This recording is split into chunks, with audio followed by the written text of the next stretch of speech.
Perkenalkan, nama saya Tamrin Silalahi. Saya adalah mahasiswa PPG dalam jabatan tahun 2025, batch 1 LPTK YKN Tarutung. Nomor peserta PPG 1020 5393 191 001. Nomor induk mahasiswa 250 6010 60. Saya mengampu mata pelajaran pendidikan agama Kristen asal sekolah SMA Negeri 1 Kuala Hulu, Kabupaten Labuan Batu Utara, Provinsi Sumatera Utara. Praktek mengajar dengan judul Mediasi dan Rekonsiliasi untuk kelas 11. Demikian perkenalan dari saya. Terima kasih. Selamat pagi semua. Apa kabarnya, sehat? Sehat. Hari ini kita akan melanjutkan pelajaran kita. Sebelum kita mulai pelajaran kita, mari kita ibadah singkat sejenak, bernyanyi dan berdoa. Dipimpin oleh teman saya. Silakan.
Bapak akan mengabsen, kenalkan namanya. Andrian Christian, Devi Carolina.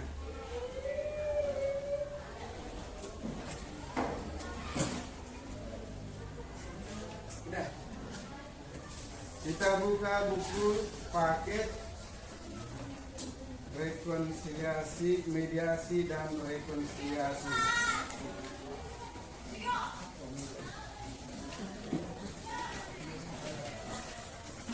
Bab 10 halaman 107.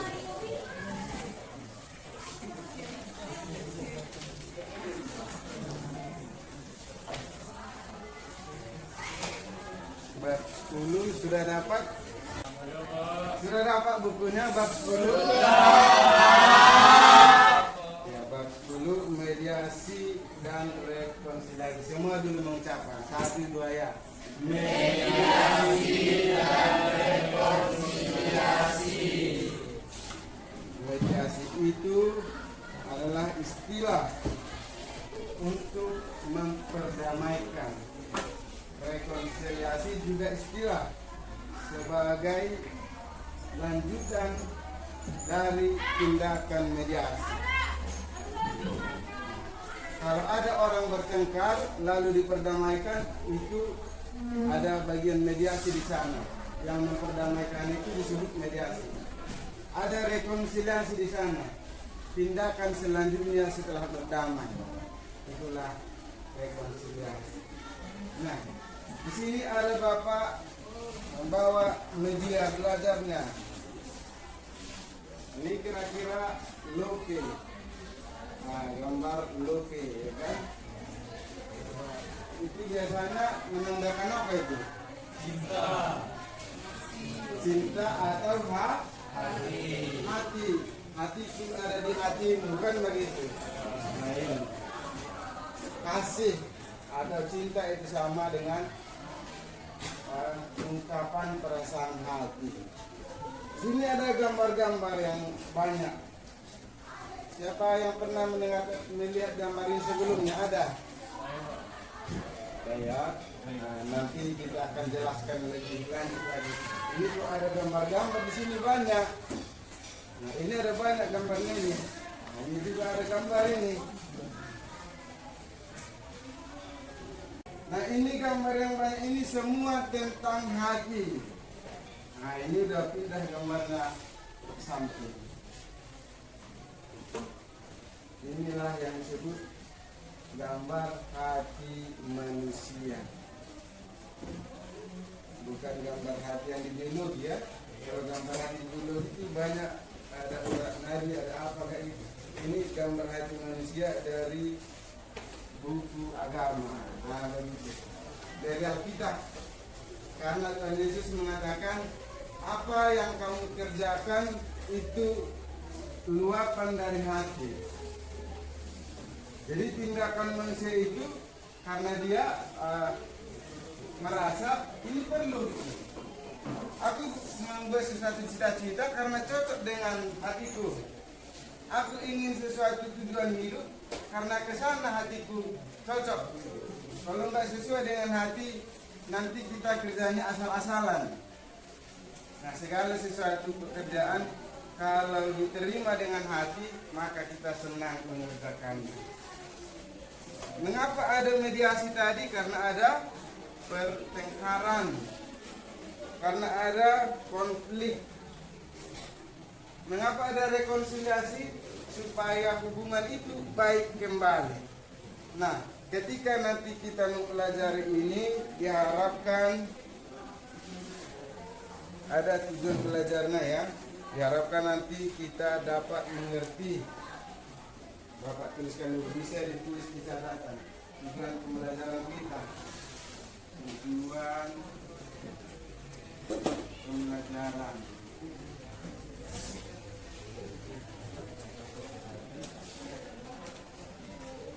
Silakan dicatat tujuannya. Pertama,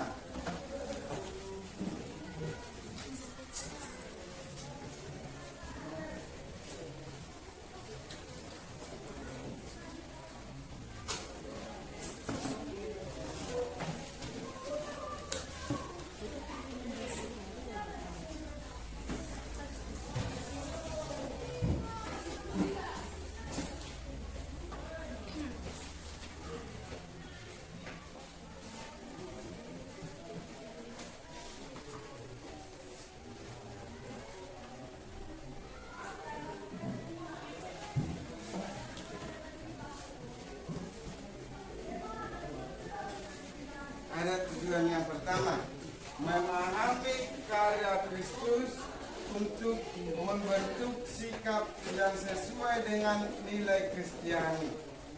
Setelah kita mempelajari nanti dari mediasi dan rekonsiliasi ini, kita paham apa karya Kristus, apa perbuatan Tuhan Yesus yang kita imani, supaya di dalam diri kita terbentuk sikap yang sesuai dengan nilai Kristiani. Itulah untuk hari ini. Minggu depan ada lagi tujuan yang baru. Satu pertemuan ini satu tujuan saja, memahami karya Kristus, perbuatan Tuhan Yesus itu karyanya untuk membentuk sikap yang sesuai dengan nilai Kristiani. Setiap manusia menganggap apa yang dikerjakan itulah yang terbaik. Sikapku ini adalah yang benar menurutmu. Tapi kalau menurut Alkitab, dalam Roma 6 ayat 23, bisa dibuka dulu, Roma 6 ayat 23. Alkitabnya Roma 6 ayat 23.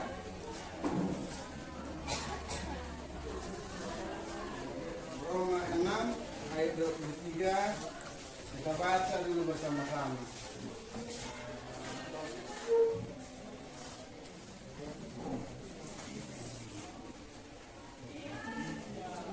Sudah dapat? Mari kita baca bersama-sama. 1, 2, ya. Sebab upah dosa ialah maut, tetapi karunia Allah ialah hidup yang kekal dalam Kristus Yesus Tuhan kita. Tandai dulu dengan satu lagi. Roma 3 ayat 23. Ini ditandai yang tadi. Pak. Roma 3 ayat 23.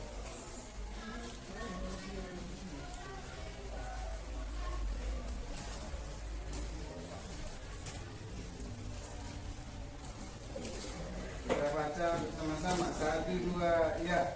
Karena semua orang telah berbuat dosa dan telah kehilangan kemuliaan Allah. Sekali lagi, Roma 3 dari alamatnya. Roma 3 ayat 23. 1, 2, ya. Roma 3 ayat 23. Karena semua orang telah berbuat dosa dan telah kehilangan kemuliaan Allah.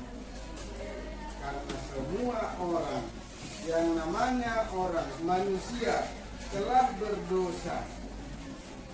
Tadi kalau dosa itu upahnya adalah maut. Tuhan itu tidak suka manusia menerima maut, maka perlu diperdamaikan. Maka adalah Yesus sebagai mediatornya memperdamaikan manusia supaya tidak jatuh ke maut itu. Itu maksudnya. Kalau Bapak tanya, pada dasarnya manusia itu baik atau jahat? Baik ya. Dari satu sudut pandang yang lain dikatakan baik. Ada alasannya. Tapi ada juga sudut pandang kita mengatakan pada dasarnya manusia itu jahat. Karena sulit mencari siapa yang menjadi sahabat, katanya kan.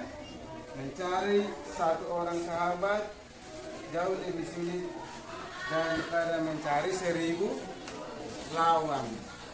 Mencari 1000 lawan itu gampang, tapi mencari satu orang pun sahabat itu sulit.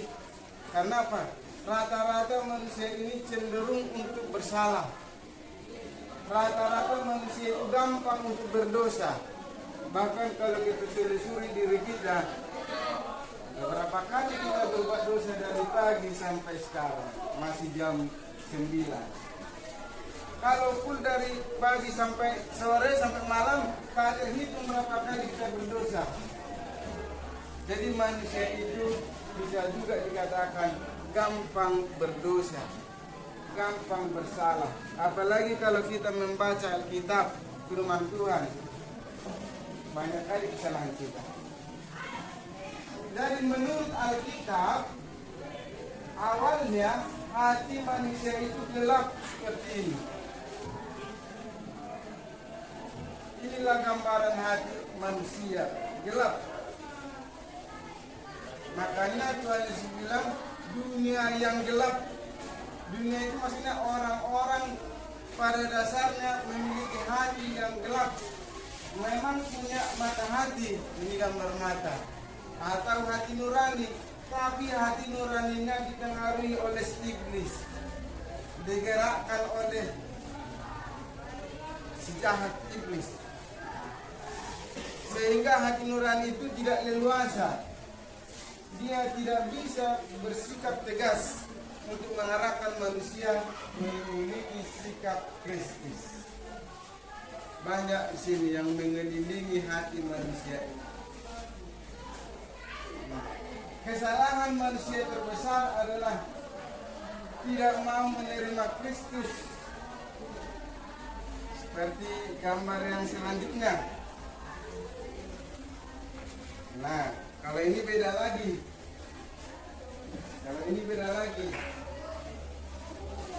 Ini pertanda Kristus. Ini pertanda ada firman Tuhan di hatinya.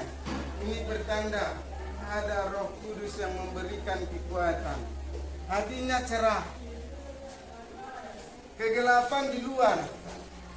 Nah, ini orangnya ini bahagia ini. Karena tidak dipengaruhi oleh sifat-sifat yang buruk. Yang mempengaruhi dirinya adalah Kristus dan firman-Nya. Itulah yang akan kita bahas di sini, memahami karya Kristus supaya apa? Sikapku ini nanti sesuai dengan nilai orang Kristen. Apa nilai orang Kristen? Kasih, sukacita, damai, sejahtera, kesabaran, dan selanjutnya. Nah, ini menandakan tabiat yang ada di dalam dosa manusia. Hati yang gelap seperti ini punya tabiat. Tabiat itu bagian dari karakter, bagian dari sifat, bagian dari kepribadian, kecenderungan manusia. Kalau kita bahas ini satu persatu, nggak enak nanti. Karena banyak kali ternyata yang menandakan kita memiliki hati yang gelap. Kalau ini burung merah, ini pertanda simbol ya. Karena kecenderungan ada orang tertentu, kalau dia punya sesuatu yang dianggapkan, misalnya kekayaan, kecantikan, atau hal-hal yang menurutnya lebih tinggi daripada yang lain, itu menjadi kesombongan. Burung merah itu kipas-kipaskan burung yang menandakan dia adalah sombong. Arab ini adalah kambing, milik tabiat yang menandakan pelawan. Tabiat saja, sifat karakter dilambangkan di sini. Arab ini ada bagi. Nah, kalau orang marah sama dia bagi, tidak palak kali dia. Karena hatinya jahat ya, yang mengatakan yang sebenarnya ternak. Kenapa nggak dibilang entau ayam? Mari bilang bagi biar makin palak orang. Ini menandakan hatinya sedang tidak baik-baik saja. Siapa yang punya babi di dalam dirinya? Kita jauh lagi ya kan. Kalau daging babi ada, kalau dari potong dimasak daging babi ada, tapi jangan ikut sifatnya ya. Jangan ikut karakter itu ada di dalam diri kita. Ini payah ini. Baru dicuci kandangnya berak di situ. Gak bisa dia bertahan sedikit untuk hal yang bersih. Orang yang tabiatnya seperti kedua ibu tidak bisa mempertahankan dirinya di dalam kekudusan. Sikit-sikit berdosa. Hal sederhana pun berdosa. Ada ini pemalas, pura-pura. Ternyata malas itu adalah sifat dosa. Ada di sini ular. Berbohong. Kalau ular berjalan ke kiri, ke kanan, beda-beda terus.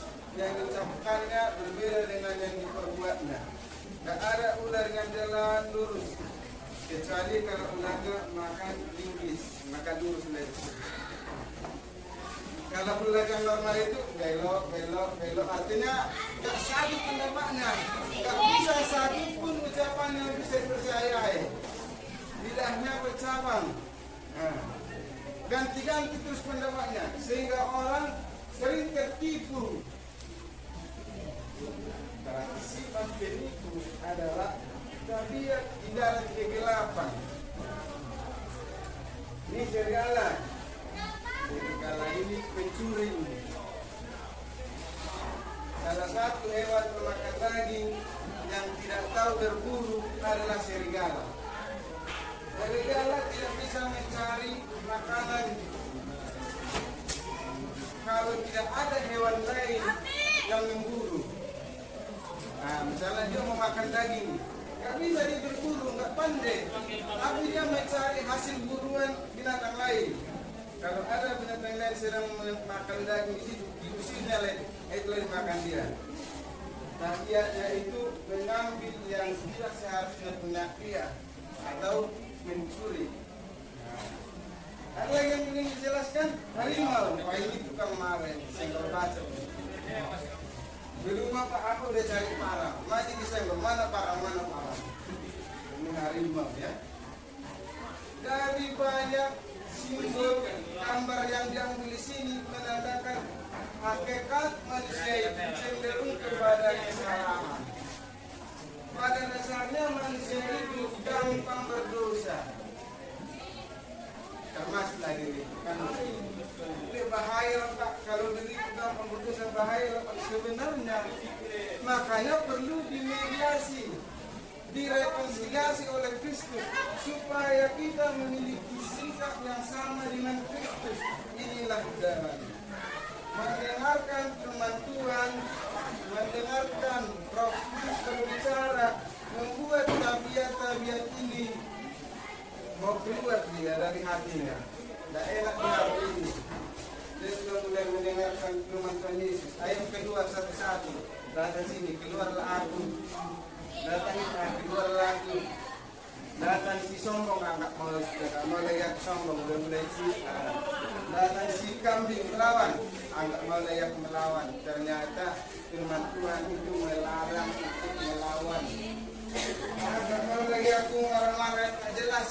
Kata si harimau, karena firman Tuhan itu mengatakan upah dosa adalah mau ambil riba. Nggak mau lagi aku berbohong, keluarlah aku dari hati ini.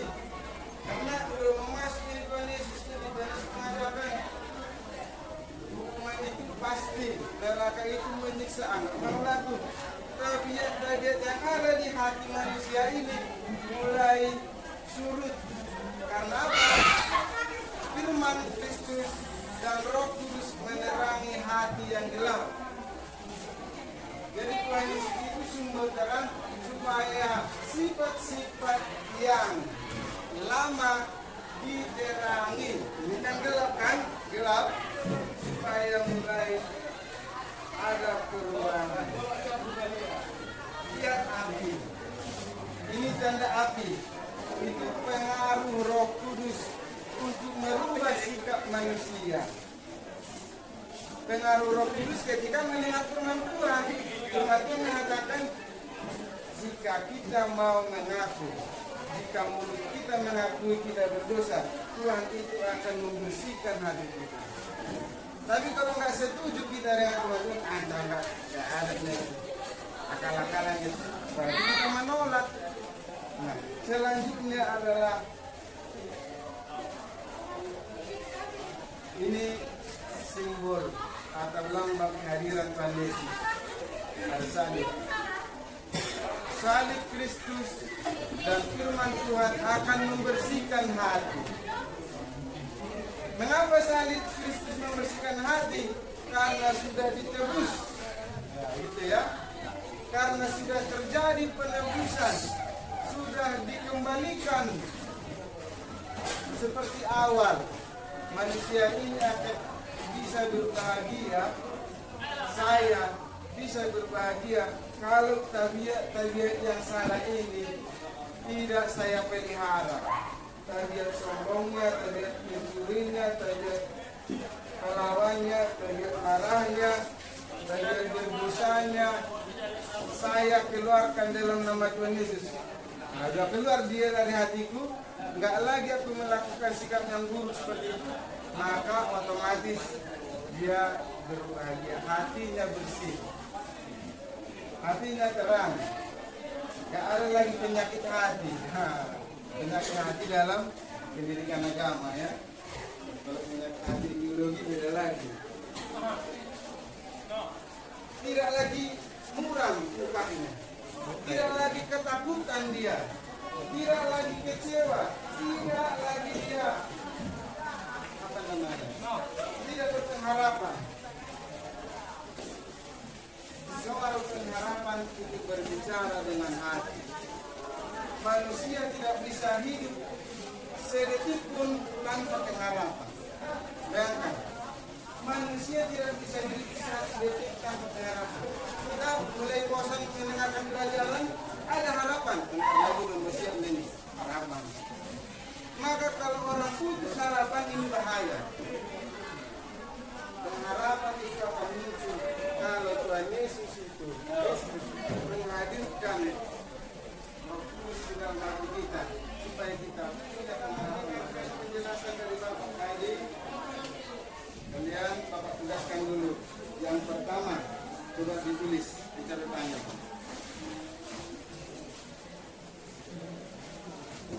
Buatlah sebuah refleksi tentang pengalaman hidup. Buatlah sebuah refleksi tentang pengalaman hidup. Bagaimana Anda menyadari kesalahan Anda. Itu tugas yang pertama. Buatlah refleksi pengalaman hidup. Bagaimana Anda menyadari kesalahan Anda. Yang kedua,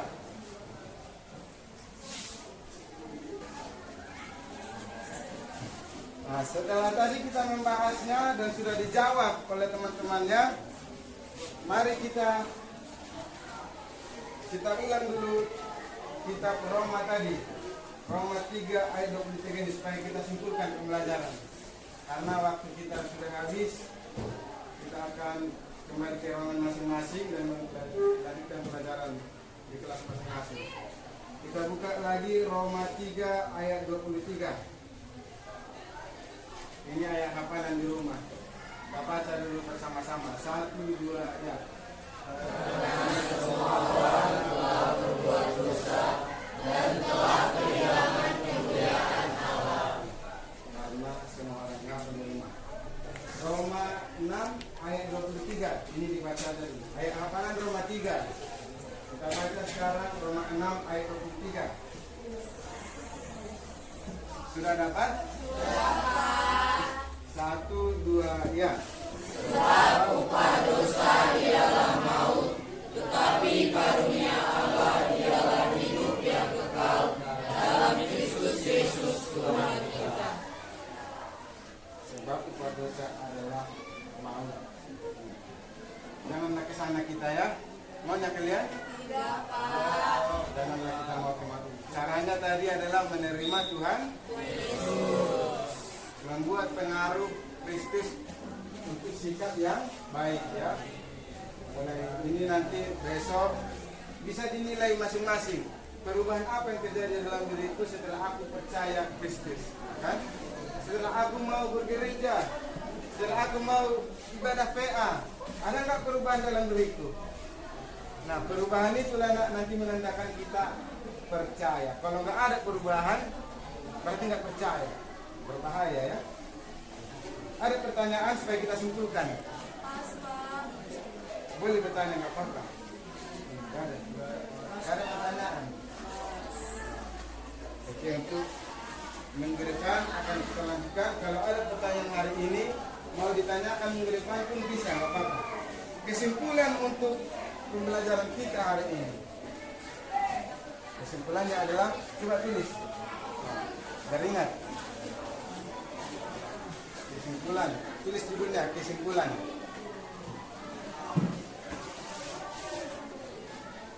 Karya Kristus sebagai mediasi ialah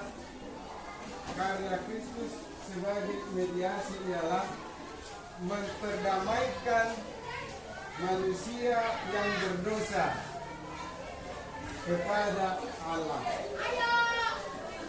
Saya ulangi, karya Kristus sebagai mediasi ialah, tadi apa letaknya? Karya Kristus sebagai mediasi ialah memperdamaikan manusia yang berdosa kepada Allah. Memperdamaikan manusia yang berdosa kepada Allah. Jadi kalaupun ada sifat, udah cukup ya, memperdamaikan manusia berdosa kepada Allah, itu sudah sampai di situ. Kalaupun hati kita dituduh oleh hati nurani, kaulah yang berdosa itu, jangan takut. Tuhan Yesus memberikan solusi. Tuhan Yesus mati di salib supaya orang yang sadar berdosa itu diterima di hadapan Allah. Bapak kira sampai di sini kita akan ditutup dalam doa oleh teman kita si Putri. Silakan berdiri di tempat duduknya. Tutup dalam doa.